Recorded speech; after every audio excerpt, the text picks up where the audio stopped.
નમસ્કાર, nation plus ન્યૂઝમાં આપનું હાર્દિક સ્વાગત છે। હું છું વશિષ્ઠ શુક્લ। દર્શક મિત્રો, સામાન્યતઃ કોઈ પણ રાજકીય પાર્ટી માટે કાર્યકરો એની કરોડરજ્જુ મનાય છે, કારણ કે નાની મોટી તમામ ચૂંટણીમાં પક્ષના જે કરબટ કાર્યકરો જીત મેળવવા માટે મચી પડે છે અને ભારતીય જનતા પાર્ટી આ જ સંગઠનના જોરે સતત વિજયી બની રહી છે।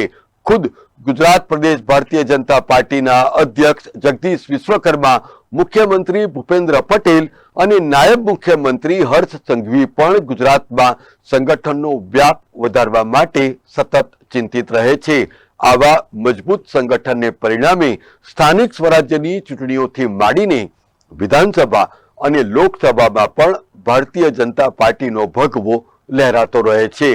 ખુદ પ્રધાનમંત્રી નરેન્દ્ર મોદી પણ કાર્યકરોને દેવતુલ્ય ગણે છે અને જ્યારે જ્યારે જીત મળે છે એનો સંપૂર્ણ શ્રેય પોતે ન લેતા એ હંમેશા કાર્યકરોને જ આપે છે। જો કે ગુજરાત ભાજપ આજે અત્યંત મજબૂત પરિસ્થિતિમાં છે, પરંતુ ચોંકાવનારી સ્થિતિ એ છે કે કેટલીક જગ્યાઓ ઉપર દીવા તળે અંધારા જેવી સ્થિતિ છે। જો કે પ્રધાનમંત્રી મોદી ઉપર પ્રજાનો ભરોસો અકબંધ હોવાને પરિણામે વૈતરણી તો પાર થઈ જ જાય છે। અલગ અલગ જિલ્લાઓમાં અધ્યક્ષ સહિત પદાધિકારીઓની નિમણૂક બાદ જે સ્થિતિ સર્જાઈ છે એના ડેમેજ કંટ્રોલ માટે ખુદ જગદીશ વિશ્વકર્માએ હવે મેદાનમાં ઉતરવું પડ્યું છે। વડોદરા જિલ્લા ભાજપના સંગઠનને સૌથી મોટું નુકસાન જો કોઈએ પહોંચાડ્યું હોય તો એ છે ગુજરાત ભારતીય જનતા પાર્ટીના પ્રદેશ ઉપાધ્યક્ષ અને જિલ્લાના માજી અધ્યક્ષ રસિક પ્રજાપતિ અને હાલના અધ્યક્ષ ડોક્ટર બીજે બ્રહ્મભટ્ટ અને એમના પદાધિકારીઓએ। કારણ કે છેલ્લા કેટલાય સમયથી જિલ્લા ભાજપમાં અસંતોષનો ચરુ ઉકળી રહ્યો છે અને જિલ્લા ભાજપને પોતીકી અને બાપીકી મિલકત સમજતા અધ્યક્ષ ડોક્ટર બ્રહ્મભટ્ટ, મહામંત્રી યોગેશ અધ્યારુ, જયદીપસિંહ ચૌહાણ અને બ્રિજેશ પટેલના કાર્યકાળમાં આજે પાર્ટીના સન્નિષ્ઠ કાર્યકરો કાર્યાલય સુદ્ધા આવવા તૈયાર નથી। એ પાછળનું મુખ્ય કારણ એ હાલના પદાધિકારીઓની ફિસિયારી છે। કારણ કે જ્યારે જ્યારે સંગઠનને મજબૂત બનાવવાનું હોય ત્યારે સૌ કોઈ કાર્યકરોની વાતને સાંભળીને પક્ષના હિતમાં નિરાકરણ લાવવું એ ખૂબ મહત્વનું હોય છે। જો કે વડોદરા જિલ્લા ભાજપમાં હું, બાવો અને મંગળદાસ જ વહીવટ ચલાવી રહ્યા હોવાને કારણે અવળી ગંગા વહી રહી છે। આ વાતની જાણ ખુદ પ્રદેશ અધ્યક્ષ જગદીશ વિશ્વકર્માને થતા તેઓ માજી મહામંત્રી અને જાણીતા શિક્ષણવિદ ધર્મેશ પંડ્યાને મળવા માટે જઈ પહોંચ્યા, જ્યાં અન્ય સિનિયર નેતાઓ પૈકી બરોડા ડેરીના ચેરમેન દિનુ મામા, માજી ધારાસભ્ય સતીશ દિસાડિયા, બાલુ ઢોલાર, માજી અધ્યક્ષ અશ્વિન પટેલ કોયલી સહિત અન્ય લોકો પણ આ ગુપ્ત મિટિંગમાં હાજર રહ્યા હતા અને જિલ્લા ભાજપમાં ચાલી રહેલા ખેલનો પર્દાફાશ કરી નાખ્યો હતો।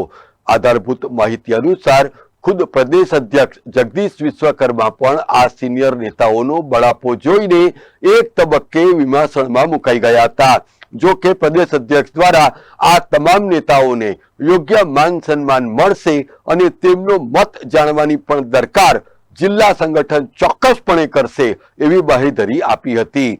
દર્શક મિત્રો, એક અત્યંત વિશ્વાસપાત્ર સૂત્રએ નેશન પ્લસ ન્યૂઝને જણાવ્યું હતું કે એક સિનિયર નેતા દ્વારા જિલ્લા ભાજપમાં સંગઠનના નામે મોટી ખાઈકી થઈ રહી હોવાના પણ ચોંકાવનારા પુરાવા પહોંચાડવામાં આવ્યા હતા અને એને પરિણામે જ પ્રદેશ અધ્યક્ષ દ્વારા આ ગુપ્ત મિટિંગ યોજવામાં આવી હતી।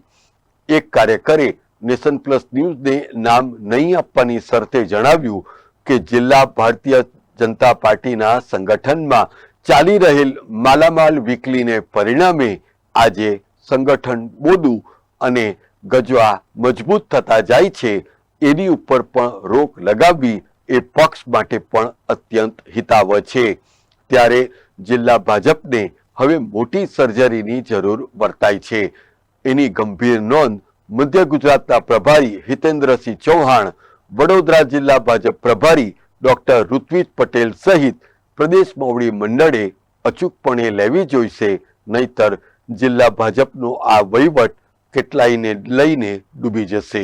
સમાચારોના સતત અપડેટ મેળવવા માટે અમારી નેશન પ્લસ ન્યૂઝની યુટ્યુબ ચેનલને સબસ્ક્રાઇબ કરો, બેલ આઇકન દબાવો અને જોડાયેલા રહો ફેસબુક, ઇન્સ્ટાગ્રામ અને ટ્વિટર પર।